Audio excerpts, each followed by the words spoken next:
I'm expected to believe that a little kid would actually want to hang out in the uncanny valley? Well, I do believe it. I have loved the Polar Express ever since I was 10. M3GAN, or M3GAN as I'm now been told it is pronounced, stars Allison Williams as a robotics engineer for a toy manufacturing company who becomes guardian to her 8-year-old niece after she lost her parents in a car accident. To cheer her up a bit, she has her niece be the first one to test out a new life-size robotic doll she designed with artificial intelligence to be the ultimate friend to the child it's paired with. But the doll begins to take on self-awareness, and it slowly becomes a nightmare for both of them. Hope you don't mind the lingering effects of the cold, and hope you don't mind that I'm starting a little behind. Because I reviewed so few movies last year, I'm making an effort this year to review every 2023 movie I see. And M3GAN was the first, continuing the strange tradition of starting the year off with a horror movie.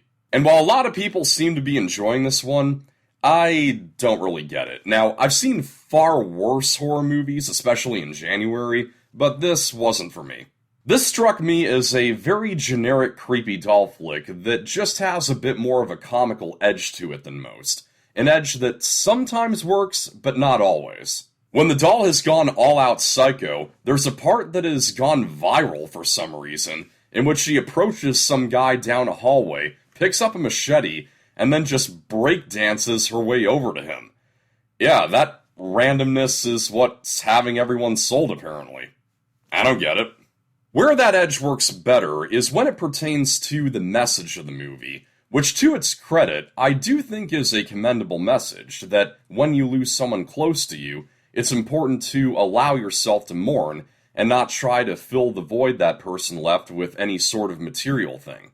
The movie opens with a darkly comedic parody of children's toy commercials with a jingle and everything that uses the notion of a pet dying as the marketing tactic for the kid's toy that it's advertising. It's so awful, but it's parts like that where the black comedy works in the movie's favor. I can also give some praise to the effects. The design of the doll makes effective use of the uncanny valley. Think Amanda Seyfried if she was an anime character. An animatronic puppet version was used for scenes where the doll talks and acts like a regular talking doll, and for physical scenes that a doll is incapable of, it had 12-year-old actress Amy Donald in a silicone mask doing all her own stunts. The difference between the two is indistinguishable. Beyond that, there's not a lot I liked in this movie. It plays out pretty much like you'd expect. We've seen 1,000 or 2,000 movies in which a psychotic person or sentient object becomes obsessively protective of another individual, bringing death and suffering on people who really don't deserve it to such a degree. It's a stock formula that's populated with side characters who have the singular purpose of raising the body count, like a mean-spirited bully who shows up for one scene and then gets immediately axed off. Plus an annoying neighbor who's there purely just to be annoying, which the writers hope is enough to make you feel satisfaction when she kicks the bucket, but you don't feel satisfaction, you just feel some fleeting relief.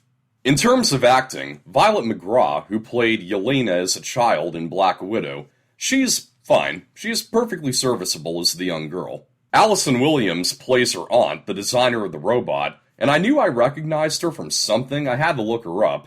And then I remembered that she was the evil girlfriend in Get Out. She's pretty dry in this movie. She has such a narrow range of emotions that I started to wonder if I was confused as to who the robot was. It doesn't help that her character makes one of the most face-palming decisions I've seen a character make since I don't know when. When she gets in a heated argument with her niece to the point where she's grabbing her by the arms, M3GAN gets angry at her, which causes the lights in the house to flicker. So she tells M3GAN to turn off, a command that she automatically follows like Alexa, M3GAN turn on, M3GAN turn off, and keep in mind, up until this point, she has always complied like normal. But now suddenly, she's refusing. Now, if I was in that woman's situation, the doll I made is ignoring basic commands that it's designed to follow, and it's making lights flicker on and off, there would be so many sirens blaring in my head. If I wasn't immediately dumping that thing in a metal shredder, I would be taking it back to the manufacturing facility to find out what the heck is going on with it. So what then does she do the very next day? Allows her niece to take it with her to school.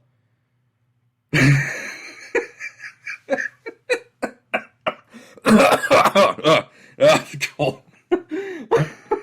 Idiot!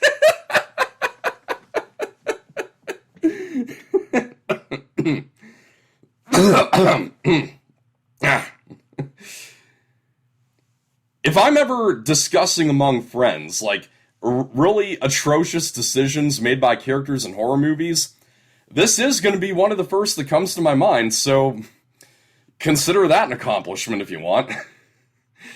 So I'm happy for those who are finding plentiful enjoyment in this movie, but I don't see it. It boasts some impressive practical effects, and the last 3 minutes or so are kind of entertaining, but it's just too trope-ridden and too randomly loony for my taste. Scoring on the Factor Facts, I'm going to give M3GAN a 42%. That's a wrap, thank you for watching, I hope you found this review helpful. Like and share, subscribe for more. This is Pop Culture, I'm Alex Pop.